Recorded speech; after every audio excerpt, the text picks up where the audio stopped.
שלום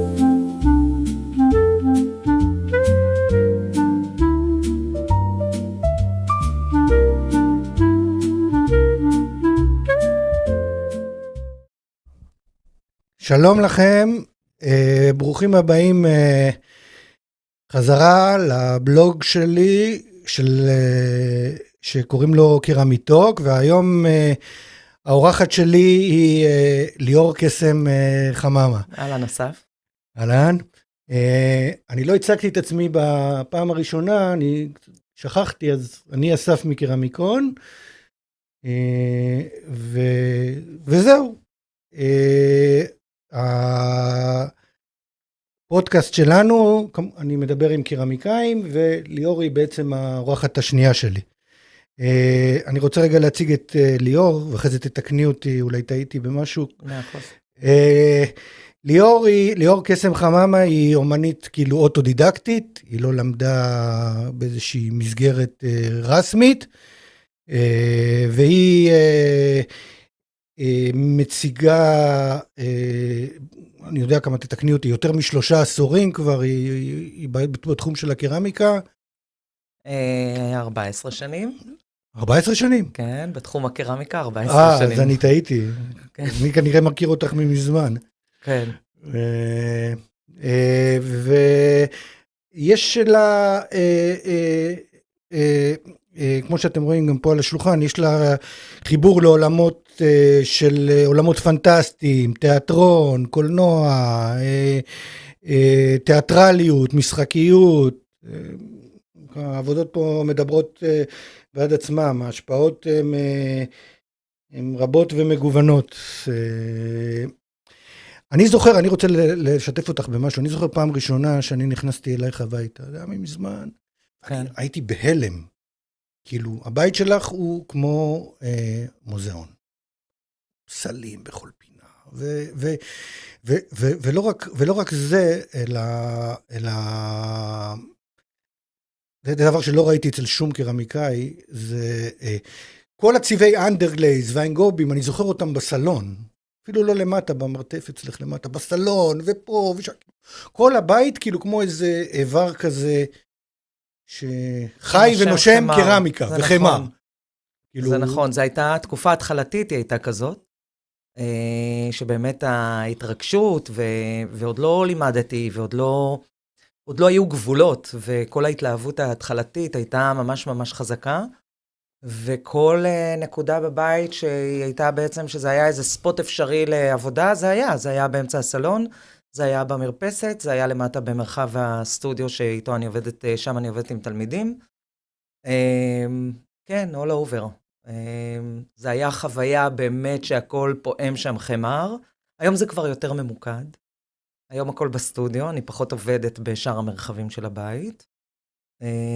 כי גם עם הזמן פשוט התעסקתי בעוד חומרים, זאת אומרת בגבס וביציקות ותבניות, וזה הפך להיות גם עסק די מלכלך, אז ככה ריכזתי את עצמי בסדנה למטה.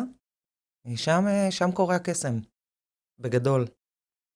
אפרופו קסם, רציתי לשאול אותך, ואף פעם לא שאלתי אותך, איך הגיע השם הזה קסם? זאת אומרת, אני תמיד אומר ליאור קסם, כשאני מדבר איתך בטלפון, אני כאילו רוצה לקרוא לך ליאור, ואז אני קורא לך קסם. אתה לא יודע איך לקרוא לי. לא, אני רוצה להבין איך, תמיד רציתי לשאול ולא שאלתי אותך, כאילו, מאיפה הגיע הקסם, אני לא מניח שנולדת קסם. אני משאירה לאנשים, לא נולדתי קסם. קסם זה שם שפתחתי איתו למעשה את הסטודיו הראשון שלי לפני 20-22 שנים בערך. זה היה סטודיו לפיסול בחומרים ממוחזרים ועיסת נייר בכפר עזר, וקראתי לזה סטודיו קסם, ואנשים התחילו לקרוא לי קסם. וזה היה לי ממש נעים, כי למעשה זאת החוויה שלי. החוויה שלי שכשאתה יוצר יש מאין, אז אתה כמו קוסם. עשית משהו שלא קרה לפני כן, והופ זה מתרחש. זה סוג של אברה קדברה. וגם עולמות התוכן שלי הם נשאבים מהעולמות האלה, כשזה גרוטסקי ותיאטרלי, ובאמת, כמו שאמרת, מעולמות התיאטרון והקולנוע, וכנראה שיש בתוכי איזושהי שחקנית חבויה שלא הגיעה, לא יצאה לידי ביטוי במרחב הזה. אז היא יוצאת לידי ביטוי במרחב הזה, ואני מאוד נהנית לעשות. אמרו לי מלא פעמים, למה את לא הולכת, עושה, מפסלת לתיאטרון, או... אני אומרת לו, כל הכיף שלי זה להכניס את זה, לשלוח זרועות תמנון של העולם הקסם הזה לבתים פרטיים, שהכל יהיה מחשף וכיפי, ויכניס עניין וצבע ושמחת חיים. בתיאטרון קורה מה שקורה בתיאטרון. אני נהנית להיכנס לבתים, וככה התחיל סטודיו קסם. זאת אומרת, זה התחיל מזה, ואכן אחרי כמה שנים שיניתי את השם שלי לליאור קסם חממה. זאת אומרת, זה בתעודת זהות. זה כבר בתעודת זהות, כבר 15 שנים, ויש אנשים שקוראים לי קסם. חלק גדול מהאנשים שמכירים אותי בעשור האחרון קוראים לי קסם. אבל אני נענית לשני השמות. וחבר'ה מהילדות שהכירו אותי כליאורה, קוראים לי ליאורה, אז זה גם שם שאני מאוד אוהבת. כן, אז יש לי מלא שמות. אוקיי. דיברת על הקולנוע ועל התיאטרון ועל הקרמיקה. רציתי לשאול אותך, אני תמיד ידעתי, כאילו תמיד גם אמרתי לך את זה, שאת מושפעת, אני ראיתי טים ברטון בעבודות שלך הרבה פעמים, אבל אני מניח שמאז זה השתנה, ואת כל הזמן סופגת. אז רציתי לשאול אותך, מי בכלל האומנים שהשפיעו עלייך, גם בקרמיקה, גם בחוץ, את לוקחת השראה ממישהו? תראה, קודם כל, בתחילת הדרך שלי, כל הסרטים שנמשכתי אליהם, הסיפור שאינו נגמר, סיפורי הפנטזיה, זה סיפורים שהכי השפיעו עליי. אני מאוד אוהבת לחיות חיים מקבילים בתוך הראש שלי, שהם דמיוניים, שהם כאילו לא אפשריים פה, שהם קצת מקלילים את החיים, ופנטזיה היא כיפית, הכל אפשרי שם. וזה משפיע עליי מאוד ויזואלית. וזה גם איזשהו שדה שחרשתי בתוך המוח שלי. זאת אומרת, היום זה הדיפולט שלי. אני יכולה לפתוח את ארון הכוסות שלי. יש שם, אגב, בתוך חלק מהכוסות, יש בובות קטנות שיושבות שם. וכשאני פותחת את הארון, אז תמיד משעשע אותי שהם יכולים להתקיים בכל מקום, שהפנטזיה יכולה להתקיים בכל מקום. כן, טים ברטון הוא אהבה גדולה שלי. עולמות הפופ-סוריאליזם, העולמות היפנים המצועצעים.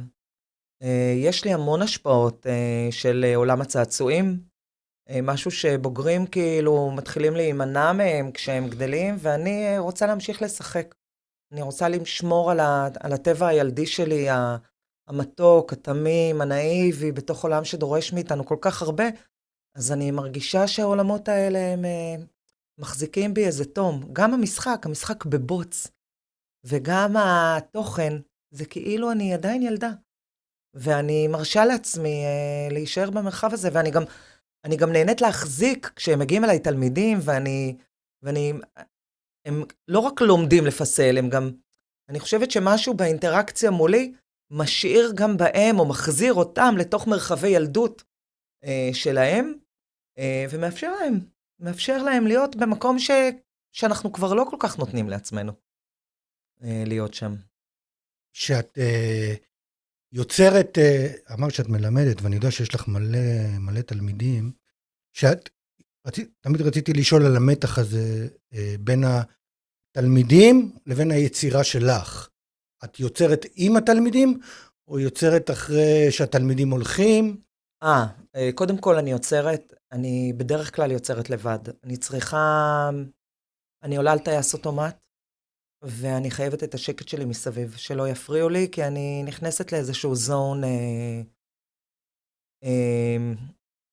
אני לא יודעת אם זה יהיר, או כאילו מוגזם להגיד, אבל זה כאילו אני מתקשרת יצירה. אני חושבת שגם המון אומנים הזדהו עם מה שאני אומרת, בכל מיני תחומים שאתה, כאילו אתה מכבד את השלטר של אני, ונכנס לשלטר של אני אחר שלך, שלפעמים אפילו בסוף היצירה אני מסתכלת ואני אומרת, וואו, מה קרה פה? זה אני הייתי, מי עשה את זה? איזה מגניב? מה קרה פה בשלב הזה? זה איזשהו ניתוק ולעבור לגלים אחרים בתוך המוח. וכשאני עובדת עם התלמידים, אז בעצם הם עובדים, אני לא יכולה להתפנות. קורה נדיר שאם יש קבוצה ממש קטנה ואני צריכה לעשות משהו שהוא נורא טכני, אז אני אעשה כשאני נמצאת עם תלמידים, וגם לא בכל קבוצה, לא בכל נסיבות, זה מאוד יתאים את עצמו למצב רגשי שאני אקום איתו, זאת אומרת, יש הרבה דברים שמרכיבים ביחד כדי שאני אגיע למצב כזה. התלמידים זה מקומם והזמן שלהם, והזמן שלי זה הזמן שלי. זה לא חובר בדרך כלל. כן, זה נראה ככה. זה לא חובר, למרות שיש הרבה רצון, אני שומעת אגב, מאנשים שאומרים לי, וואו, אנחנו רוצים לראות אותך יוצרת. רוצים לראות אותך יוצרת, אחרי כל השנים. אנחנו רוצים לראות מה את עושה, אנחנו נהנים לראות את הידיים שלך פועלות, כי יש בהם משהו שמרגיע אותנו לראות אותך זזה עם הידיים על גבי החומר. אז יצא לי לעשות סרטונים ממש את מלמדת כל יום? אני מלמדת כל יום. לפעמים פעמיים ביום. אז איך יש לך זמן? כאילו, מה, בלילות? יש לי, אני חושבת שקניתי יותר זמן. כשהגעתי לפה ואמרו לי כאילו מה את צריכה, אמרתי, תנו לי קצת יותר זמן, וזה חלק מהכלים שלי, זה שאני יודעת לעשות יותר דברים בפחות זמן. אנשים שמלמדים, את יודעת, הם בדרך כלל, זה לוקח המון מהכוח, ואז פתאום עוד לחזור ליצירה שלך. אני נטענת מזה. אני נטענת, זה ברמה שזה מחרמן אותי, הם הולכים ואני רוצה לעבוד. הם כאילו משאירים אותי לא ריקה, הם משאירים אותי מלאה. אני רוצה עוד, אני רוצה עכשיו לי, אני עובדת איתם, ועולים מלא רעיונות, ואנחנו עושים, אתה יודע, זה מחשבות שמתנגשות בתוך חלל של 8-9 אנשים, וזה גם פותח גם לי את הצ'קרות, אני אומרת, כמו שהם תלמידים שלי, אני תלמידה שלהם, הם נותנים לי המון השראה, הם נותנים לי המון חומר למחשבה, הם זורקים אותי למחוזות עם בקשות ממש, הם האוניברסיטה שלי. לא למדתי בצורה מסודרת. הבקשות שלהם הביאו אותי להיות מורה טובה, אני חושבת. כי בעצם כל החיים אני נאלצת כל הזמן לזוז קדימה על סמך הבקשות שלהם, ולא בא לי להגיד להם לא. אני רוצה להגשים לכל אחד את החלום שלו, אז אני מוכרחה ללמוד ולזוז קדימה. זה אתגר וזה נורא כיף. רציתי לשאול אותך, אנחנו פה רואים את העבודות שלך. רציתי לשאול אותך איך, קודם כל, אני יודע שאת גם לוקחת חמר פלסטי, ואני יודע גם שאת לוקחת חמר נוזלי. נכון. למשל, בוא נסתכל על העבודה הגדולה הזאת פה. זה תבנית. העבודה הגדולה. איך את יוצרת? נכון, העבודה הגדולה היא למעשה מבוססת על כמה תבניות.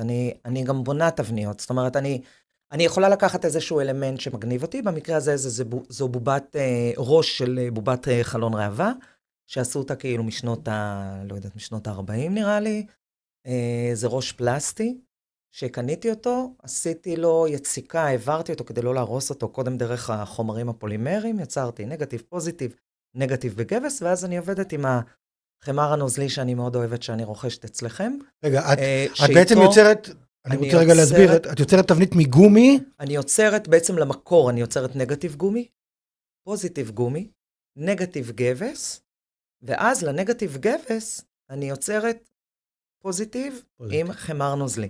הבנתי. אוקיי, אז זה עולם ומלואו להסביר. למשל, הראשים האלה של הברווזים, במקרה הזה זה ברווזים מברזל שקניתי בשוק, עברתי את אותו תהליך כדי להשיג אותם, כי אי אפשר לצקת ישירות גבס על ברזל, ולעשות חליצה, מאוד קשה לעשות חליצה, ושזה יצא מושלם, אז אני חייבת לעבור דרך הגומי לפני כן. זה במקרה הזה של העבודה הזאת, ואז אני עושה חיבורים בין הברווזים לראש, אתה יכול לראות פה ראשים קטנים, כמו שרשרת ראשים. איך את מחברת בין החלקים השונים? זה לא קל... כמו שעובדים, זה חריצים ובוץ, וכמו עבודה רגילה, פשוט זה דורש יותר מאמץ, כי במבנה כזה למשל, צריך כל הזמן לשמור על הבלנס הנכון בין החומר הרטוב ליבש, שלא יסדק, חלק זה בנייה בחומר פלסטי, חלק זה בנייה ביציקות, שהחומרים הם קצת שונים, אחד הוא נטול שמות, אחד הוא עם שמות, אז באמת צריך עבודה מאוד, מאוד עדינה, אבל גם מאוד חזקה. זאת אומרת, לעשות כן את הכוח, ולשמור שדברים לא יישברו ויתפרקו. אתה לומד את זה עם הזמן, לעשות את העבודה המשותפת הזאת. זה במקרה של העבודה הזו. העבודה ליד של פינוקיו, זה איזשהו פינוקיו שהגיע מחול, רק ראשים וידיים ורגליים, והגוף זה מאולתר, זה תבנית שעשיתי לקופסת וזלין, וככה בניתי לו את הגוף באמצע. העבודה הזאת, הראש, מסכה, זה כבר עבודת יד. שאפשר להגיד שאצלי יש, זה 50%, 50%. 50% זהו פיסול ידני, ו-50% זה תבניות שאני עובדת איתן. אבל גם תבניות שאני עובדת איתן, זה תבניות שלא לא בהכרח רק מוצרים שאני קונה, שאני נדלקת עליהם. זה גם אבי טיפוס שאני בונה לבד, שהפלמינגו למשל, זה אלמנט שאני מאוד אוהבת לעבוד איתו, אז בניתי פלמינגו, ראש של פלמינגו, וזו בובה שעשיתי לה יציקה, ואז אני עובדת איתה, ויכולה לשבץ אותה בעצם במלא עבודות.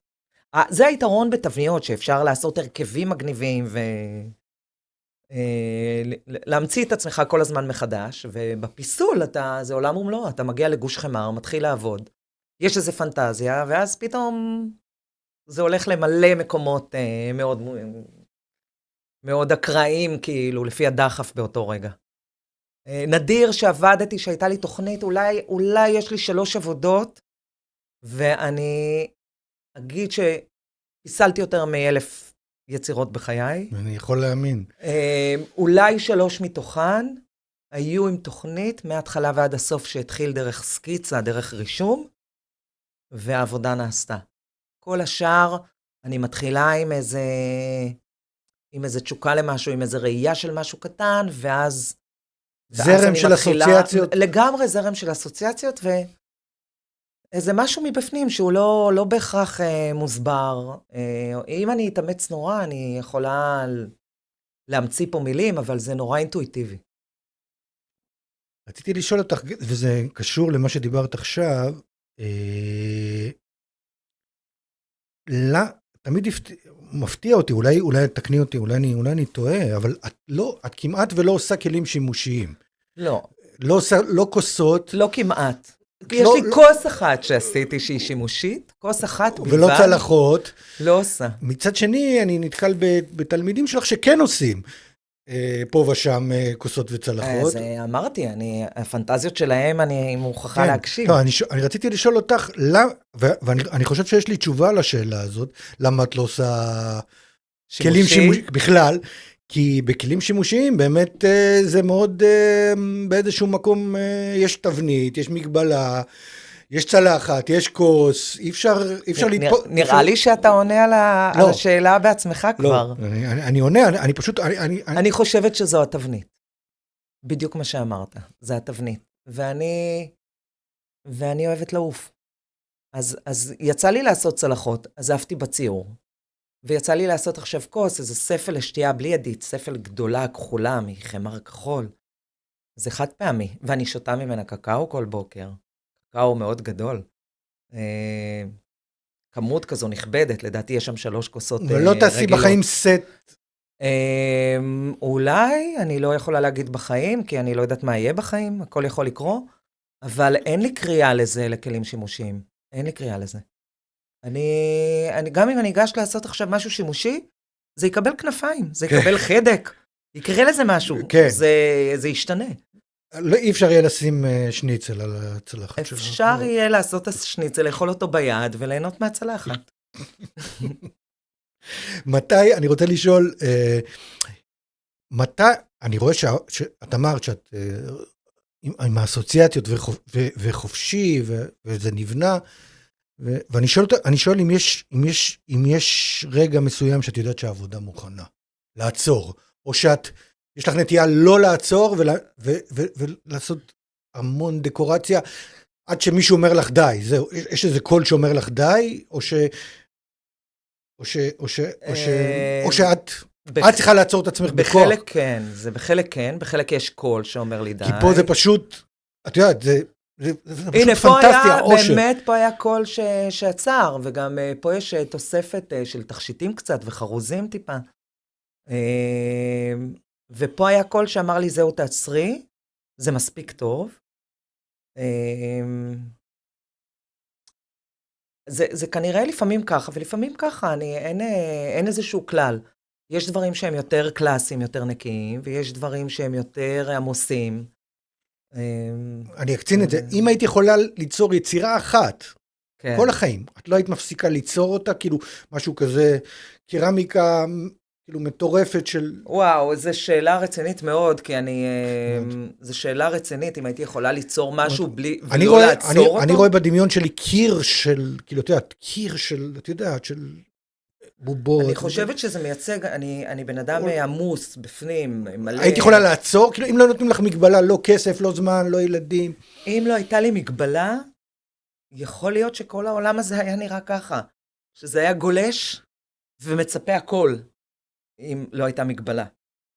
אולי עד שהייתי מקיאה את הנפש שלי החוצה. מבחינתי שהעולם יצופה בדבר הזה, אבל לא, אני חושבת שיש בי קול שמבקש גם שקט. אם אני נכנסת רגע פנימה ולא רוצה להיות הדבר האוונגרד המוגזם הזה, יש בי קול שרוצה גם שנייה לעצור. הוא קורא. רציתי לשאול אותך, קסם, אני רוצה לעבור רגע לתלמידים שלך. כמו שכבר הזכרנו את זה קודם, אבל באיזשהו מקום זו הפעילות. אני יכול להגיד מהחוויה שלי, שאנשים אמרו לי, אני מחמיא לך, אבל כאילו, אבל זו האמת, כאילו, אנשים אמרו לי, היא שינתה לנו את החיים. באנו אליה, והיא שינתה לנו את החיים, ואני שומע את זה לא אחת, ולא פעמיים, ורציתי לשאול אותך, כאילו, אם את מרגישה את זה, שאת משנה לאנשים את החיים, זאת אומרת, אני יודע שיש לך תלמידים מאוד ותיקים, את חשה בזה, כאילו, ברגע הזה שאמרו לך את זה? אמרו לי את זה. לבן אדם נורא קשה לתפוס את עצמו מבחוץ. אני. ואני מגיל קטן. אני עם השיפוטיות, עם הביקורת, עם המסלול חיים שעברתי, יש המון דברים שאני מחזיקה אחורנית, שהם איפשהו מהדדים. הם יושבים איפשהו מקדימה. כשאנשים אומרים לי את זה, אני צריכה רגע להאמין לזה. אני מאמינה לזה. אני מברכת על זה. אני מרגישה את זה. אני רואה אנשים שנכנסים אליי לסטודיו, ויוצאים אחרי 3 שעות, וואו, באמת, עם עונג, שאני אומרת, יש לי זכות. יש לי זכות גדולה, אני מרגישה את זה. אני לא יודעת אם זה החמר, השהייה המשותפת הזאת ביחד, הגאדרינג הקבוצתי, כל הדבר הזה ביחד שאנחנו בעצם עושים. אני חושבת שלאורך השנים בניתי מרחב שהוא מאפשר, ובניתי אותו בכוונה כזה. בניתי מרחב שהייתי רוצה שיבנו עבורי, שהוא כמו מיכל של אהבה, שמשחקים בו ועושים בו כיף. זה בעצם המיכל שבניתי לתלמידים שלי. ואני שמחה לשמוע שזה מה שמדברים עליי גם בחוץ.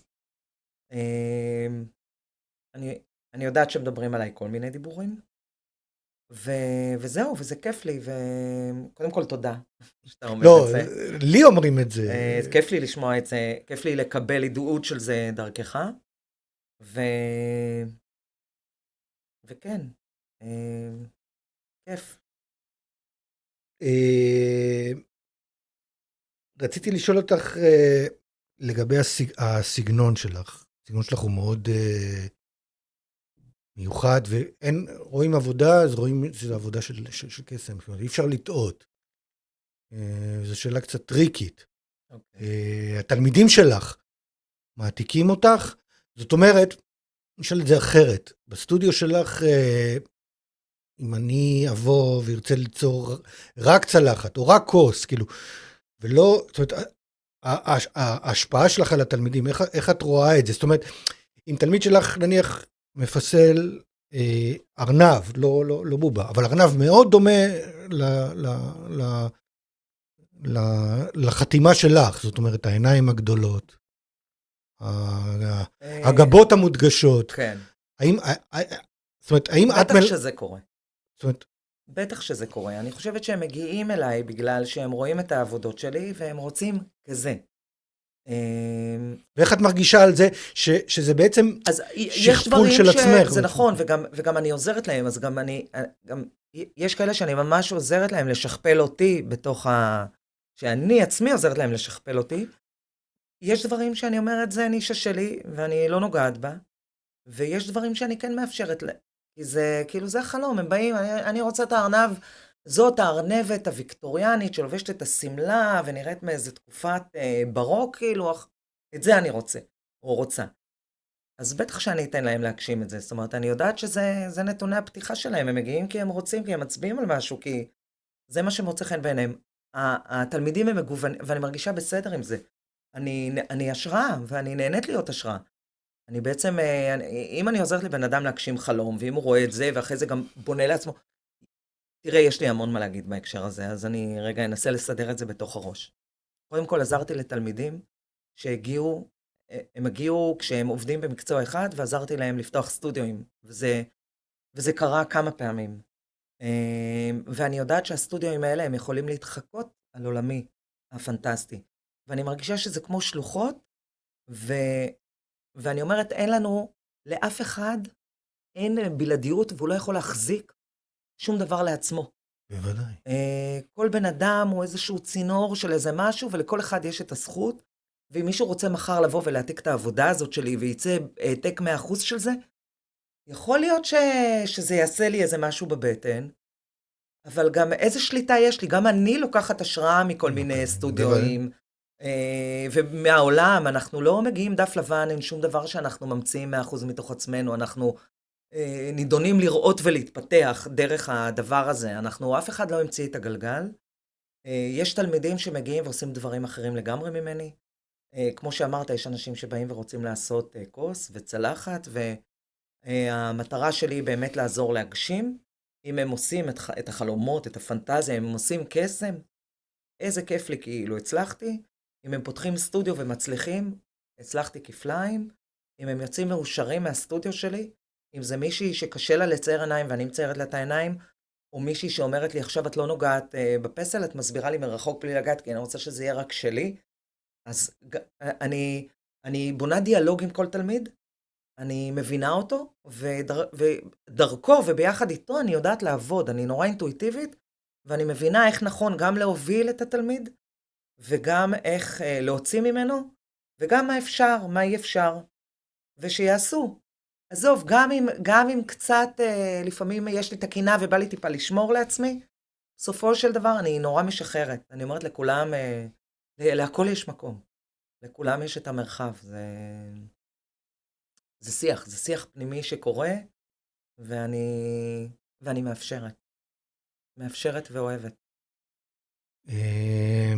כן, מה שאת אומרת זה בעצם זה מסורת של הרבה מאוד שנים באומנות, זאת אומרת, כל האומנים הכי גדולים בעצם היו להם תלמידים שעשו דברים דומים, אבל בסופו של דבר... כל בן אדם יש את הטביעת יד שלו. כן, וגם בקרמיקה רואים את זה מיד. אין עבודה אחת שהיא זהה לעבודה... כן, וגם אין מה לפחד, אין מה, כאילו, העולם פתוח, כל האפשרויות, אף אחד לא יודע מה יהיה ולאן תלך. מחר אני יכולה להחליט שאני שוברת, זורקת את הכל, ומחליטה שאני עושה רק כוסות יפניות. קרה שתלמיד הפתיע אותך? שהגיע לך איזה תלמיד שלא ציפי? כן, בטח. נתקלתי בהכל. בשנים האלה שאני מלמדת, גם הגיעו אנשים שאמרו שיש להם ידיים שמאליות, ויצא מהם עולם ומלואו. נתקלתי בהרבה, בטח. בהרבה אנשים שהפתיעו אותי מאוד.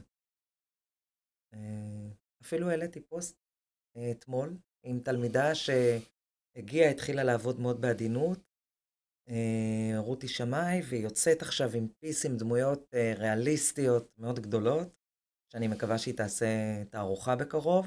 וואו. שהיא מוכשרת אינסופית למה שהיא עושה. והיא הפתיעה אותך. לא. מאוד מהר הבנתי את זה, והלכתי איתה לאן שהיא רצתה. כן. היו לך גם פשלות עם תלמידים? יש רגעים פחות... קרה שנשברו לי עבודות בדרך לתנור, קרה.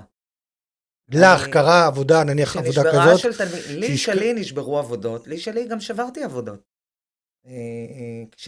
כשזו השפה הראשונית שלך, זה, זה משהו שאתה מאפשר לעצמך, זה אתה. זה בבואה של כל הרגשות שלי. אז אני יכולה לקחת כזה דבר, להתעצבן ולפרק אותו על הרצפה. וזה קרה לי. ברגעים מסוימים, עבודות שאתגרו אותי רגשית, עבודות שהסתכלתי ואמרתי, זה לא מה שציפיתי, או זה מרגיש לי נורא מנותק, כאילו, ממה שרציתי לעשות. ולפעמים, וזה גם ביטוי, וקרה שגם הסרטתי את זה בווידאו, אמרתי כבר, אם כבר אני שוברת, אז שיהיה לזה איזה וידאו ארט חמוד. ויש עבודות שאני מאוד אוהבת, ויש עבודות שקשה לי למכור. ויש עבודות שיותר קל לי למכור. זה דיאלוג, כל דבר זה משהו שיוצא מהבטן, זה ילדים קטנים שלי. הקרביים שלי בחוץ. הקרביים, זה בדיוק, יש בעבודות שלך משהו מאוד יצרי. גופני. כן. הייתי אומר אפילו מיני באיזשהו מקום, כאילו יש משהו...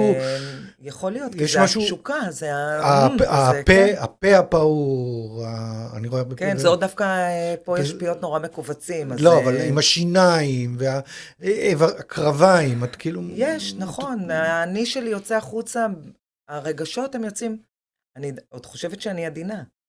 כן. זאת אומרת, מבחינתי זה עוד עדין, מה שאני עושה. יכול להיות שאפילו אני קצת מצנזרת מכל מה שהיה בא לי. מילים למשל, אני יושבת ומדברת איתך, עכשיו התרגלתי. בכל השנים האלה שאני מלמדת, אחד הדברים הכי גדולים, בדבר הזה, זה לא ללמד לפסל חמר, זה ללמד לדבר. הדיבור הוא לא דבר שהוא מובן מאליו אצלי. גם כילדה צעירה, היה לי מאוד קשה גם לדבר, וגם ההורים שלי אומרים שגמגמתי איזו תקופת חיים. למדתי לכתוב ולקרוא בשלב מאוד מאוחר בחיים שלי.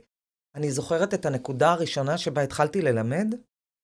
הציעה לי את זה מישהי מאיזה חנות צעצועים חומרים בגבעתיים, לפני 23 שנים, ששם הייתי קונה חומרים, והייתי עולה הביתה ויוצרת, והיא שאלה אותי מה אני עושה. ואמרתי לה שאני יוצרת, השפה הראשונית שלי זה חומר, אני קצת נאנדרטלית, כאילו, אני אוגה צ'קה, רגשות, משחקים בחומר, ציור, בצק, זה משהו שהוא נורא טבעי אצלי. וכשהיא אמרה לי, בואי תלמדי אותי, נחנקתי, התייבשתי, אמרתי לה, מה פתאום? כאילו, אני זאת שבקושי סיימה בית ספר, שקשה לי להתבטאות, שאני אלמד. איכשהו הדלת הזאת נפתחה והסכמתי לה. ומהנקודה הזאת, קרה כל מה שקרה, והתחלתי ללמד, וזה בעצם הדבר הכי גדול שקרה לי בלימודים, זה ללמוד לדבר מול קהל. ללמוד, להנכיח את עצמי, לעשות את כל הקשר הבין אישי הזה. לא יודעת מה הייתה השאלה שלך, ואיך הגעתי לזה, אבל גלשתי. לא, זה בסדר. אפרופו זה, רציתי לשאול אותך, כאילו, ואני שאלתי את זה גם, אני שואל את זה כל קרמיקאי שיגיע ומגיע לפה. אפשר להתפרנס מהקרמיקה? זאת אומרת, דיברת על זה שזה, דיברנו הרבה על התלמידים, ואני רוצה לשאול, כאילו, אם הייתה לך, זאת אומרת, זו שאלה שקשורה, אם הייתה לך אפשרות, כאילו, רק ליצור לעצמך ולוותר על התלמידים, או, אני מדבר מבחינה כלכלית, או להפך, דווקא תלמידים נותנים לך כוח, וזה גם פרנסה. קודם כל, תלמידים נותנים לי כוח, נקודה. זה חד משמעי. זה גם מעלה את הערך העצמי שלי, כי אני מקבלת הוכחה לזה שאני נותנת משהו, ואני עושה משהו טוב בעולם. וזאת גם פרנסה? וזאת גם פרנסה. זאת אומרת, מבחינת פרנסה, זאת הפרנסה.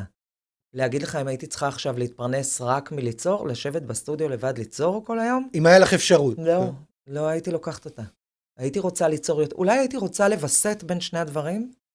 אני עובדת קשה כדי להתפרנס, ואני מלמדת הרבה, אז יכול להיות שהייתי מורידה מזה קצת, או גובה מהם תשלום הרבה יותר גבוה, אבל אז הייתי מתאפשרת רק לאנשים מסוימים, ולא לכל מי שאני רוצה להנגיש את עצמי, ואני רוצה להיות נגישה לקהל יותר רחב בחברה. כן, הייתי רוצה למכור גם פיסים שלי בהרבה יותר כסף. עוד לא הצלחתי לשבור את תקרת הזכוכית הזאת. אני מקווה שאני בדרך לשם. אני מתחילה הרבה בעיניי זה איזשהו משחק בתוך הראש, איזו מוכנות, איזה סיפור שאנחנו מספרים לעצמנו. אני אבסט את זה, גם אני גדלה, הכוחות עוד לא נגמרים לי, אבל הם כן נגמרים מבחינת סחיבה של חומר, ויש משהו שכן קצת, הכוחות כן קצת נלקחים. גם הסטודיו הוא במרתף, התנור הוא למעלה, וצריך לסחוב ולהרים ולסדר ולארגן, וספקים, וכל העבודה הזאת שמסביב, יש הרבה דברים, הרבה עבודה מסביב. אבל אני עדיין, אני בשיאי עדיין. עדיין. אז ואני מלמדת המון שנים, יש לי המון כוחות לזה, אני באמת נורא אוהבת את זה, אני מאוד אוהבת ללמד. אני מתה על התלמידים שלי. אבל יכול להיות שמשהו ישתנה בקרוב. יש מצב שהמשקל יתה גם לכיוון הזה, כי אני מתחילה לשים שם יותר אנרגיה של מחירה של פסלים. כן, אפשר להתפרנס מסטודיו, מלימודים, להתפרנס רק כאומן יוצר מוכר, לא יודעת, אני לא ניסיתי גם, אבל לא יודעת, לא רואה את זה מתקיים כרגע. אם אני אהיה ג'ף קונס, אני אמכור עבודה פעם בחודש, ב-200,000 שקלים, אז אולי, זה כן. ברור, אני זקוקה לקשר עם התלמידים, אני אוהבת ללמד.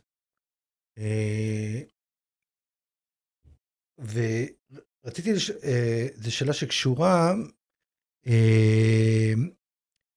נניח, אם היית עכשיו חוזרת לקסם בת ה-20, וזה גם קשור לקרמיקאי שיושב עכשיו בבית ומקשיב לפודקאסט הזה. אוקיי. כן? כאילו, הוא רוצה לפתוח סטודיו, אני פוגש את זה על בסיס כמעט יומיומי. כן. אנשים באים ואומרים, עזבתי את ההייטק, עזבתי את לא משנה מה, עזבתי את המקצוע הקודם שלי, אני רוצה להיות קרמיקאי. הייטק יעזבו לטובת להיות קרמיקאי, זה מעניין. זה קורה, אני אמרתי הייטק, אני אגיד להם, תפתחו. קודם כל, להגשים חלום. מה העצה שהיית נותנת לקרמיקאי מתחיל, חוץ מהדברים הבסיסיים, מה את למדת ממרום? לקרמיקאי מתחיל שם בתור פסל או בתור מורה? בתור אחד שרוצה לפתוח סטודיו לקרמיקה, לא בתור תלמיד, הוא לא רוצה להיות תלמיד, הוא לא רוצה להיות תלמיד. תראה, אני מאמינה בהיבט אחר, שבן אדם הולך אחרי התשוקה של עצמו, ממש, המשאבים מסתדרים ומגיעים. כמו שאומרים, מגיע ילד, מגיע איתו כסף, אתה מכיר את האמירה הזאת? לא. אוקיי, אומרים, בא ילד, מגיע איתו כסף, ואז מסתדרים איכשהו, ואז בא הילד השני, יגיע איתו כסף, יהיה בסדר. כאילו כשאתה עושה את הדבר הנכון, ללב שלך, למהות שלך, לאמונה שלך, כשמשהו מתיישר בכל הדבר הזה, ברצון, בפנטזיה, בקרקע, כשכל ההגשמה עושה מאץ' ביחד, משהו נכון קורה, ודברים יכולים להסתדר. אני לא יודעת להסביר איך או למה. זה פשוט קורה. זה גם, אני קוראת להם רגעי קסם. בטח, אתה רוצה להיות קרמיקאי, בא לך להיות פסל, תחצה את הגבולות של עצמך. אין לדעת מה יקרה. זאת אומרת, אם החזון והחשק גדול, פשוט תהיה. היית אומרת לו, תלך תלמד, לאו דווקא אצלך, תלך תלמד מאחרים, אני אוטודידקטית, אני אבל את כמוכן הרבה. אז אני לא יודעת להגיד עוד פעם, אני לא יודעת אם זה בן אדם שזה הדפוס שלו, ללכת ולחקור ולהתנסות, וכן, בטח שכן. ללכת ולעשות, להגשים חלומות. בגלל שהעולם והחיים הם כל כך אלסטיים, ובאמת כל דבר מה יכול לקרות כאילו? לא תצליח כקרמיקאי, תשנה את המסלול, תסיט את עצמך. אבל אם זה החלום, לך לשם. חד משמעי. ולהתנסות לבד המון. המון. לא כל דבר זה אורים ותומים שאנחנו מקשיבים לאחרים. להתנסות, לחקור, לבדוק. אני הרבה פעמים אמרו לי, את זה אי אפשר. כן היה אפשר. כן היה אפשר. לחקור, להיות חוקר. להיות מדען בתוך החמר. לבנות את השפה של עצמך. כן, כן. חד משמעי. שזה לא תמיד קל. זאת אומרת, הרבה אנשים פונים אלייך בשביל למצוא את השפה. בסדר, אליי, לכל אומן אחר. כל בן אדם, אם הדרך שלך היא לעבור הרבה מורים וללמוד, תעשה את זה. אם הדרך שלך היא לבד, תעשה את זה. אם הדרך שלך ללכת לשני מורים, לקבל בוסט ולצאת לחיים, תעשה את זה. אבל אם זו התשוקה, תקשיב לה ותצעד לכיוון. לא לפחד, לא לשים בצד, לא להגיד אני אעשה משהו אחר כי אין בזה פרנסה, כי אל תספר סיפור. תנסה. איפה את רואה את עצמך בעוד 10 שנים, קסם? 10 שנים? או שאני אהיה באומנית מטורללת עם איזה סטודיו משוגע גדול שיחזיק שם לא רק סדנאות, גם מרחבים לישון ובית קפה ומשתלה ליד ואיזה משהו ממש מופרע. או שאני אהיה בתוך ואן, קרוון, ואני אסע ברחבי הארץ או ברחבי העולם, ואני אהיה בדיוק בצד השני, זאת אומרת, זה שני החלקים שבי, הצד הרועש והצד שצריך את השקט. אז זה גם אופציה שאני אמצא איזה משהו, ואני אחליט שאני נוסעת ומסמנת וי בכל מיני פיסות טבע ונחה מהחיים. גם אפשרות. אני רוצה להגיד לך תודה רבה, קסם, שבאת היום. תודה לך, אסף, על האפשרות. ואין לי מילים לתאר את העבודות שלך, אני כאילו באמת מלא כבוד ויראה על העבודות היפהפיות שלך, תודה. ובאמת תודה שבאת היום, ואנחנו נתראה כיף. היה כיף? כן, נהניתי. אנחנו נתראה בפרק השלישי, עם האורח או האורחת, שאני עדיין לא אגיד את שמו, ונראה, נבנה כאן משהו. כן, מעולה. אז תודה רבה, קסם. תודה, אסף. ביי ביי. ביי ביי.